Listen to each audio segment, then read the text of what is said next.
The first time they saw a man hanging upside down with his boots nailed to a banyan tree, his dog tag stuffed in his mouth and a squirrel perched on his crotch like a throne, they thought it was a joke.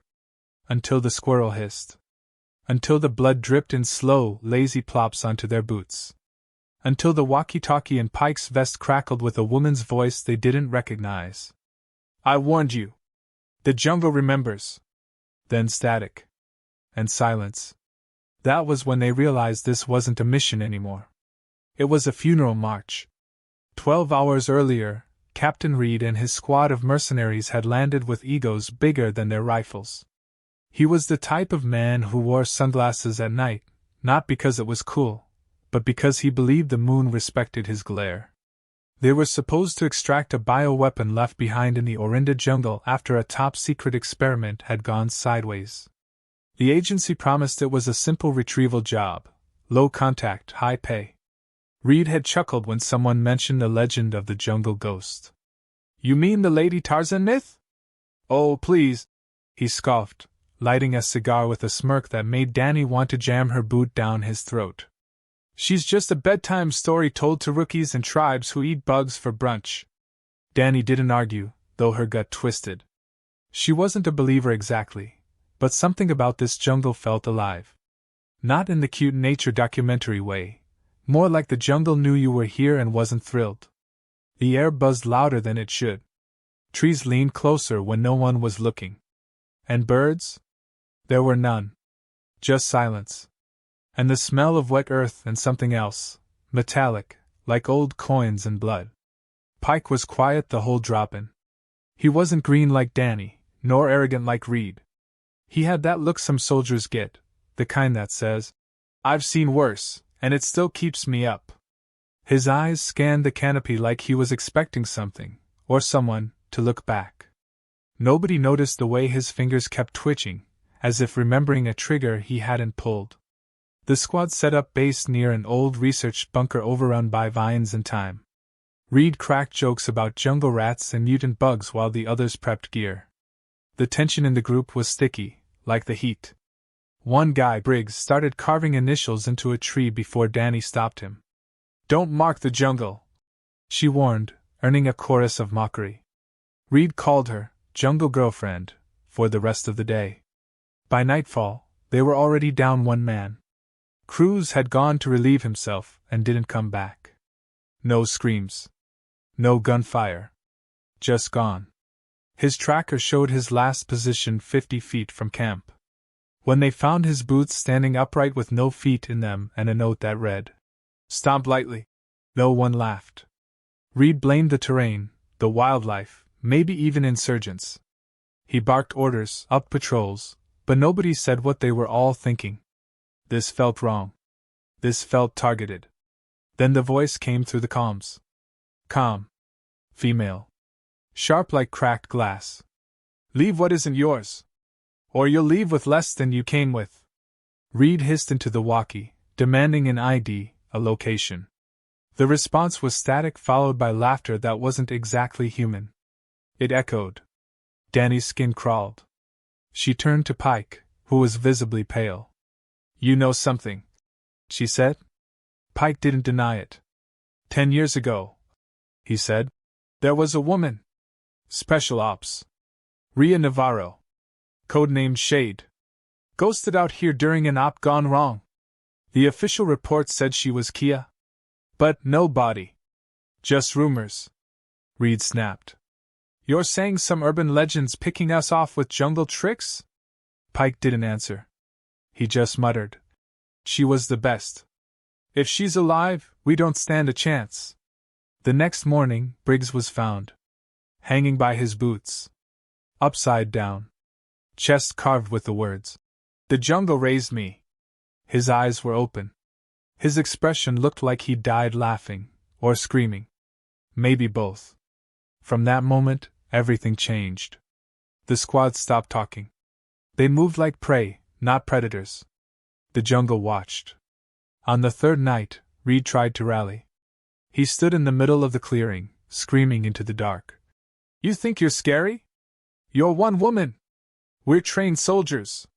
The jungle responded with silence. Then, one by one, their flashlights began to die. Not flicker. Die. Like the batteries had been sucked dry.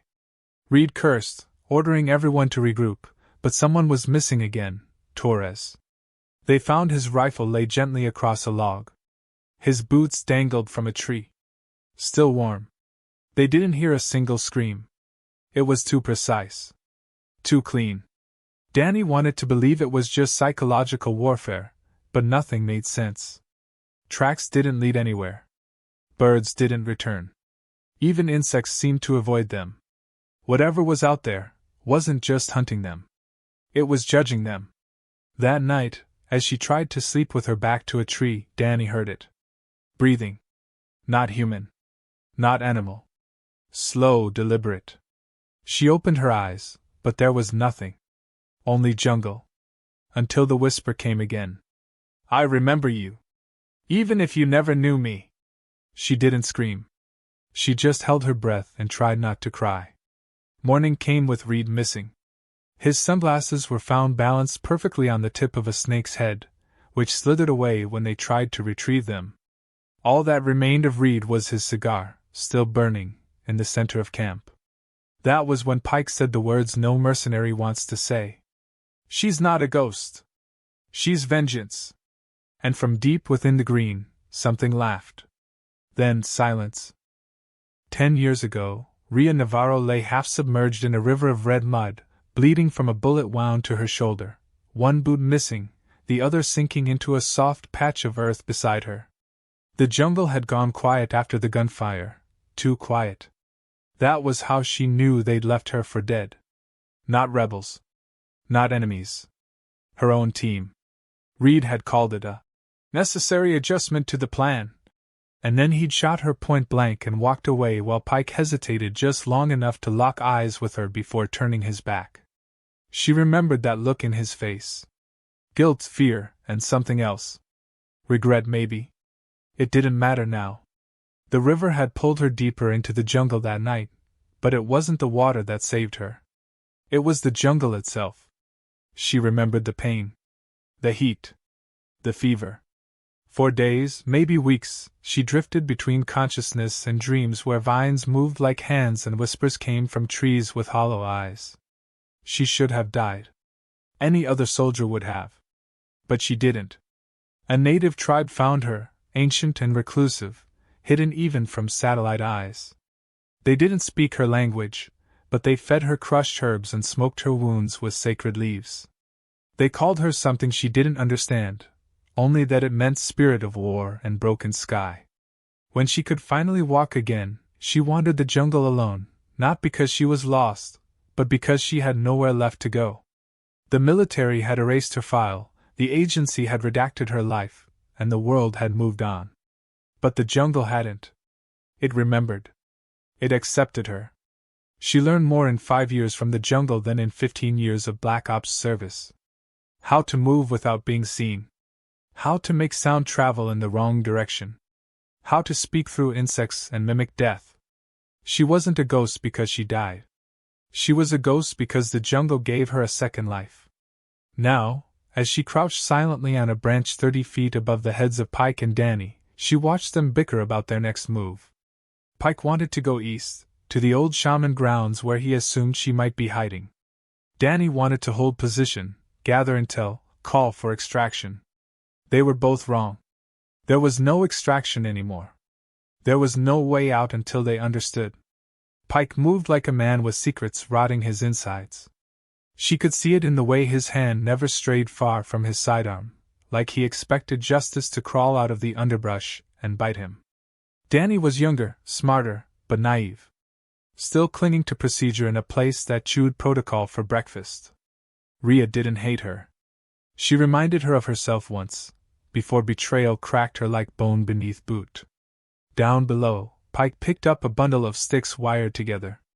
It was one of hers, a distraction trap. It didn't explode.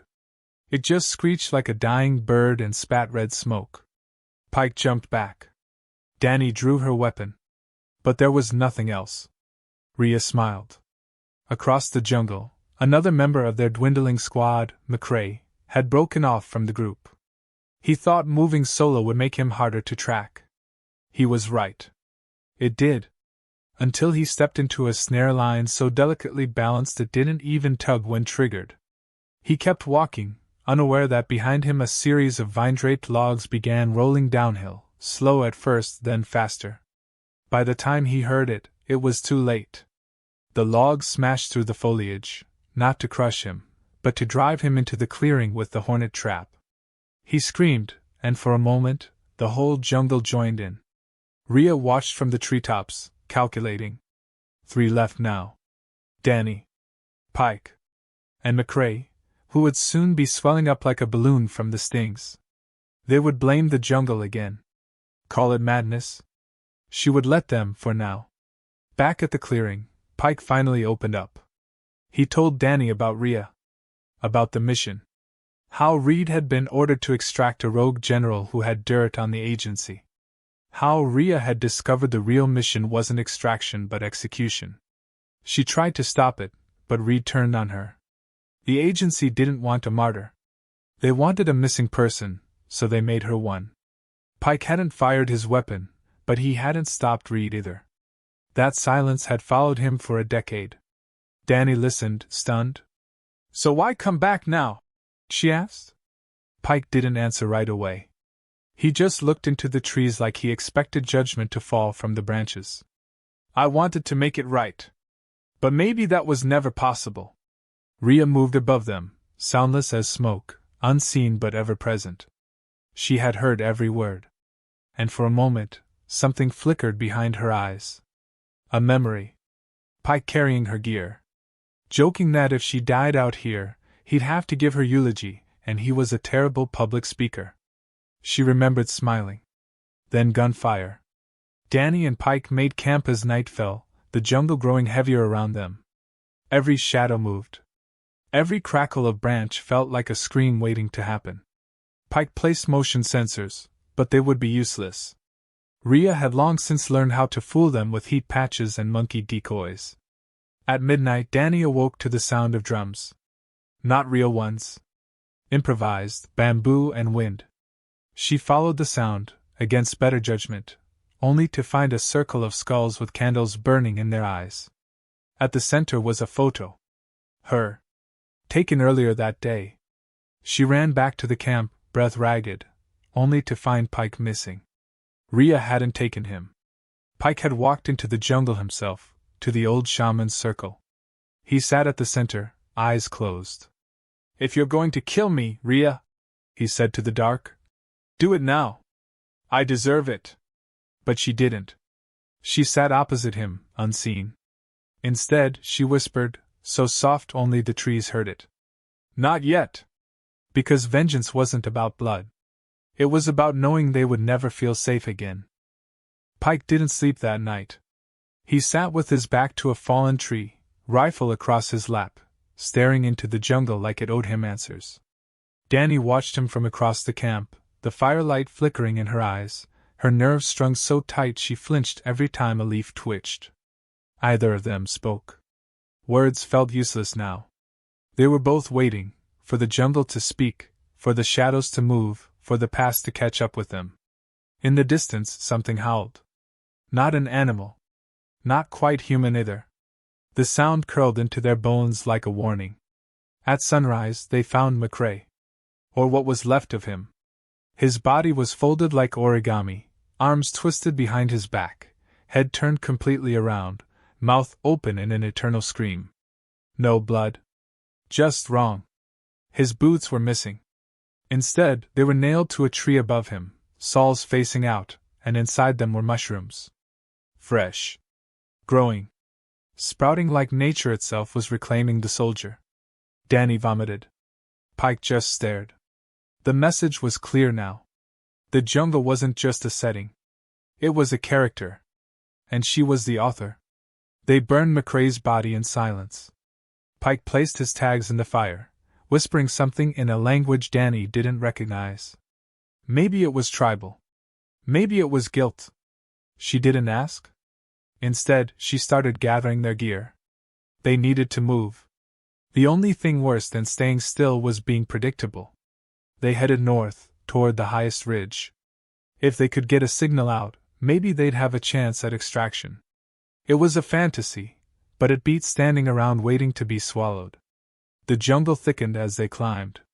Trees leaned over them like sentries, vines slithered underfoot, and every now and then Danny swore she saw something move just beyond her peripheral vision. Not animals. Not Ria. Something older. Watching. Halfway up the ridge, they found a series of totems carved into tree trunks. Symbols etched with bone. Some looked tribal. Some looked military. One had Pike's name. Not just his last name. His full name. And his ID number. Freshly carved. That was the first time Danny saw fear in his eyes that wasn't hidden behind duty.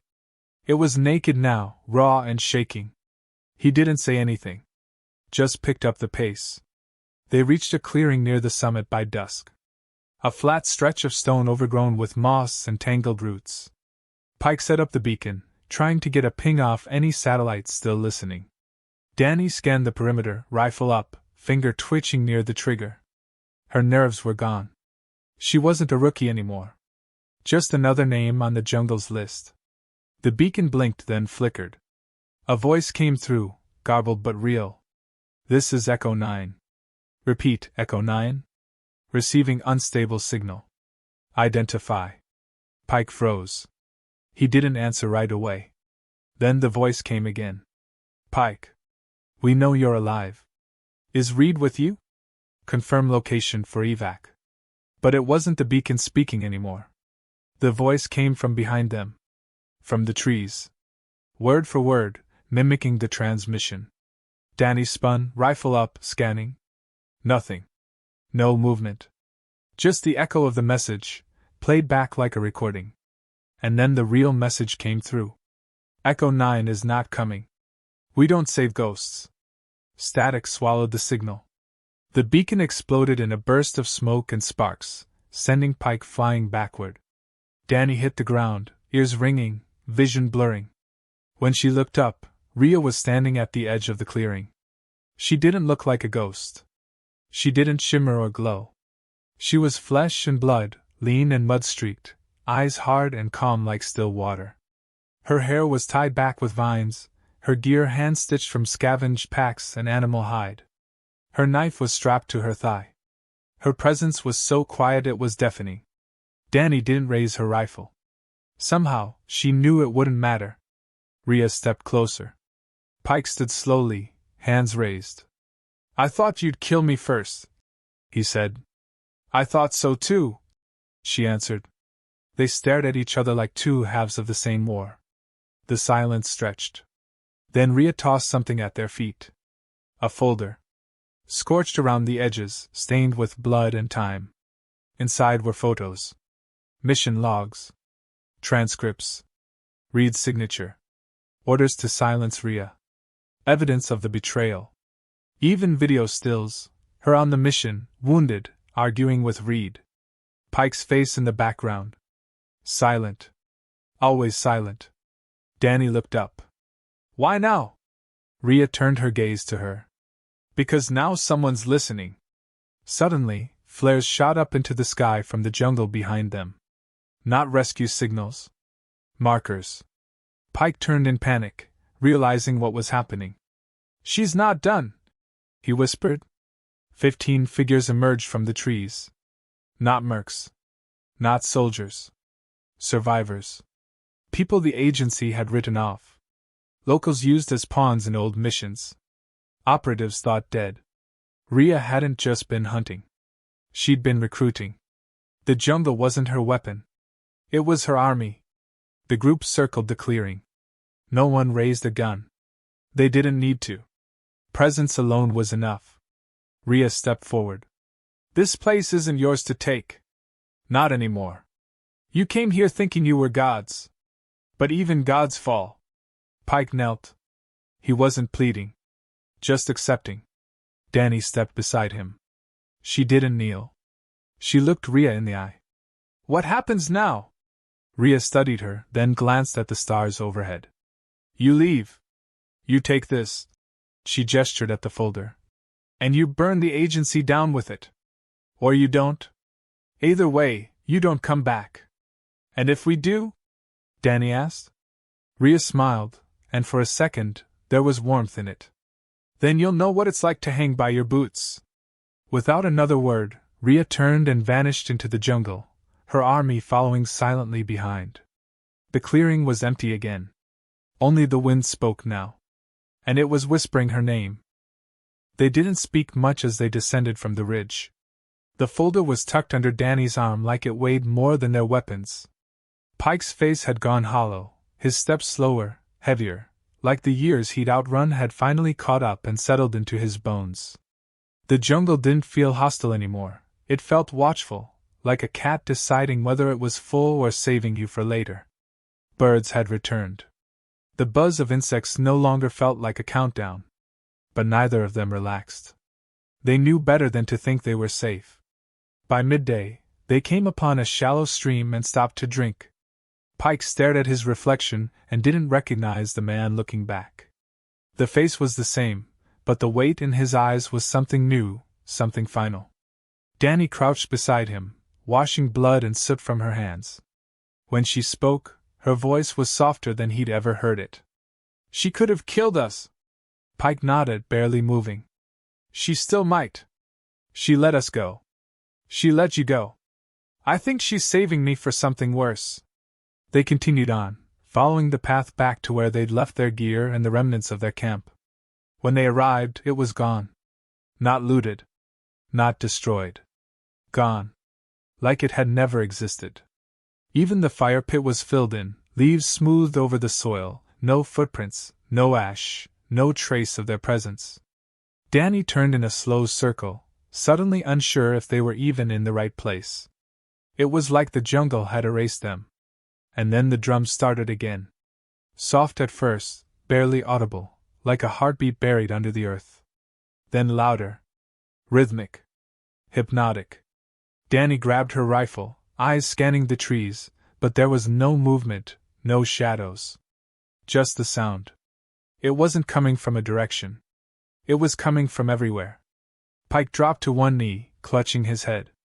The sound wasn't just loud, it was inside them, vibrating in their skulls. Danny shouted his name, but he didn't respond. She grabbed him by the shoulder, tried to shake him awake, and that's when she saw it. A small dart protruding from his neck, barely bigger than a thorn. She turned just in time to see two figures in painted masks step out of the brush. Before she could fire, the world tilted, her limbs turned to sand, and everything went black. When Danny woke, she was hanging upside down by her ankles, tied with vines that pulsed slightly, like veins. Her rifle was gone, her boots missing, and Pike was strung up beside her, unconscious and snoring like a dying chainsaw. The jungle around them was darker, denser, lit by torches arranged in a perfect circle. Beyond the firelight, silhouettes moved. Watching. Waiting. Then Ria stepped into the glow. She wasn't smiling this time.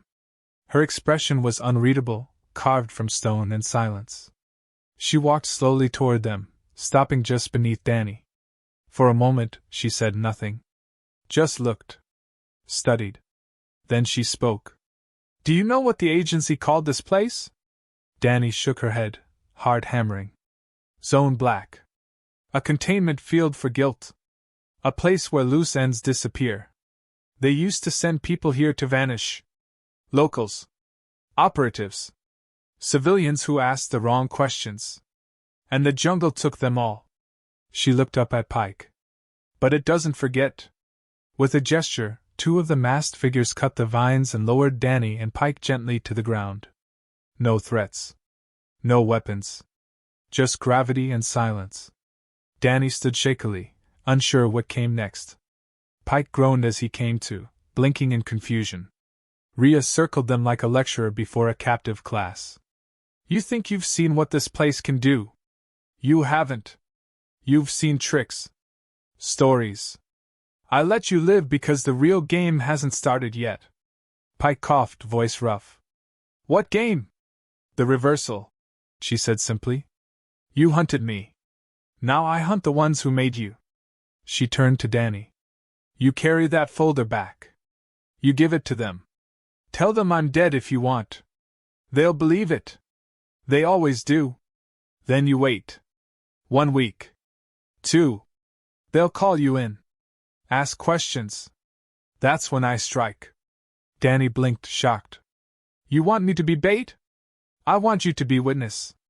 Pike stepped forward, limping. And me? You, Ria said. Owe a debt. He nodded slowly. So what do I do? You stay. Danny's mouth dropped open. You're keeping him here?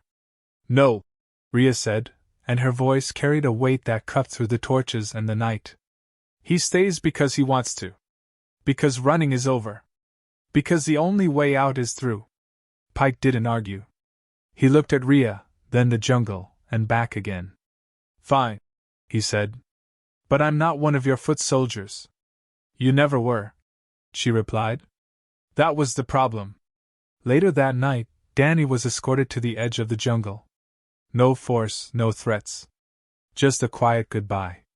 She turned to Ria before leaving. You're going to start a war. Ria looked at her with something close to amusement. No. I'm going to finish one. Then she vanished into the green. Danny emerged from the jungle alone the next day, barefoot, clothes torn, folder still dry in her arms. When the evac chopper arrived, they stared at her like she'd crawled out of myth. She didn't speak until they landed. When asked what happened to Reed, to the others, she simply said, They didn't listen. That night she didn't sleep. She read the folder cover to cover. Every name. Every mission. Every lie. She didn't feel like bait.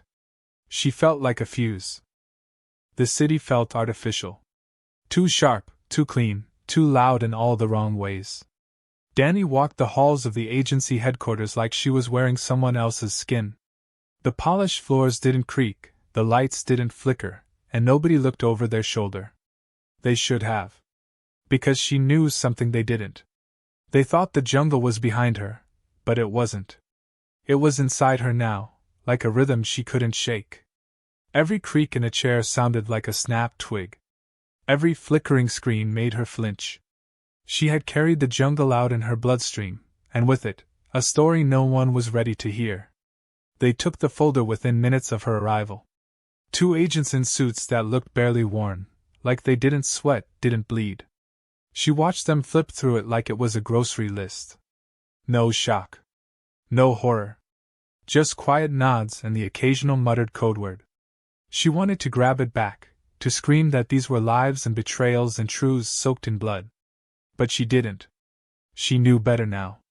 Patience was the real weapon. Later, they brought her to a glass conference room. Cold air hummed through vents overhead. The table gleamed like it had never seen a fingerprint. Across from her sat a man she'd only heard of in briefings. Donovan. The agency's shadow inside a suit. He smiled like a doctor delivering a bad diagnosis gently. We appreciate your efforts, Agent Geller, he said. Your survival is impressive. Danny didn't smile back. You didn't send us in to retrieve anything, did you? He didn't blink. You were part of a data recovery mission. Collateral is expected. She wasn't collateral, Danny said. She was one of yours. Donovan tapped the folder. She was a mistake. Danny leaned forward, voice low. She was a mirror. Donovan's face twitched at that. Just for a second. Then he pushed the folder aside like it was old news. There will be a full debrief in the coming days. Until then, you'll be given temporary leave. We expect your cooperation. Sure, Danny said. I've learned how to wait. She walked out with a straight back and clenched fists. Outside, the sun looked wrong. Too exposed. She found herself scanning rooftops, counting exits. Somewhere deep in her chest, she heard drums. Not real ones. Just echoes of the jungle heartbeat. Back at her apartment, she didn't unpack. She sat on the floor, back against the wall, lights off, and watched the door like she expected it to grow teeth. It wasn't fear. It was knowing. Ria hadn't given her a choice. She'd been marked the second she walked out of that jungle alive. She wasn't a pawn anymore. She was a message in human form. A week passed. Then 2. No word. No reassignment. No contact. Just silence, and the hum of a city oblivious to the blood coiled under its own floorboards. Danny waited. She stopped answering calls. She didn't sleep much. The jungle didn't teach you to rest. It taught you to breathe between gunshots. Then, on the 15th day, something changed. An alert on her encrypted device. A video file, untraceable, blinking like a threat. She hesitated, then opened it. The footage began with static. Then a room. Clean, corporate, bland. Donovan sat in it, sipping from a glass of water, alone. Behind him, the agency's emblem hung on the wall. A voice came through. Calm. Female. Familiar. You took my life. So I'm taking yours. The lights in the room flickered. Donovan stood, startled. The door slammed shut behind him. The glass turned black. Gas hissed into the room. He screamed, pounding on the walls. Then the screen went black. Danny sat frozen. Not out of fear. But all. She received 6 more videos that night. All different rooms. All different agents. All ending in silence. The last one wasn't a video. It was a message. You're next. Not to die. To witness. You wanted to burn it down. Bring a match. She didn't sleep that night. The next morning, she walked into agency headquarters with no appointment. Security stopped her. She told them she had information related to the Orinda file. They let her through fast. Inside, something was wrong. Too many empty desks. Too much whispering. A low-level panic crawling beneath the surface like termites. On the top floor, the conference room where she'd met Donovan was sealed. A black tarp covered the door. No one gave her answers. No one even looked her in the eye. She found her old supervisor, a man who once barked orders like thunder. Now he looked smaller, sunken, shaking as he packed files into a box. You knew, she said. He didn't pretend otherwise. We all knew. Why didn't you stop it? He met her gaze, haunted. Because we thought ghosts weren't real. She left without saying another word. As she stepped into the elevator, she saw something scratched into the metal panel near the buttons. The jungle remembers. By nightfall, the agency was in full lockdown. Data leaks. Power outages. Internal files deleted. Cameras offline. The building itself began to shut down like a dying animal. Danny stood across the street, watching it all, heart steady. Then, beside her, Ria appeared. No sound. No announcement. Just there. She looked different now. Not wild. Not dirty.